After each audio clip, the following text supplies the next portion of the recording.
మిత్రులారా, తెలంగాణ కుటుంబ సభ్యులారా, ముఖ్యమంత్రి రేవంత్ రెడ్డి జనవరి 29, 2024లో నా పక్కన కూర్చొని గ్లోబల్ పీస్ సమిట్ గురించి ఏమన్నాడో వినండి. Shri Revanth రెడ్డిజీ, I'm inviting you to Global Summit organized by Dr. K. Pal in Hyderabad. Please do come to Hyderabad and participate in Global Summit. Thank you.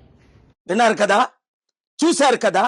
Global peace సమిట్లు నేను 2200 పెట్టాను. 155 దేశాల్లో సక్సెస్ అయ్యాం.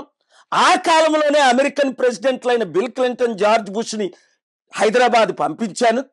700 కంపెనీలు తీసుకొచ్చాను అని మీ అందరికీ తెలుసు. అదే మాట రేవంత్ రెడ్డి అన్నాడు. కానీ పులిని చూసి నక్క వాతలు పెట్టుకున్నట్టు నా సమిట్ ఐడియాలన్నీ కాపీ కొట్టేసి భారత్ సమిట్ అని పేరుతో ఆయన నిన్న మొన్న సమిట్లు పెట్టాడు. ఒక్క ప్రెసిడెంట్, ప్రైమ్ మినిస్టర్ వచ్చాడు, ఒక్క బిలియనీర్ వచ్చాడా, ఒక్క ఇన్వెస్ట్మెంట్ వచ్చిందా?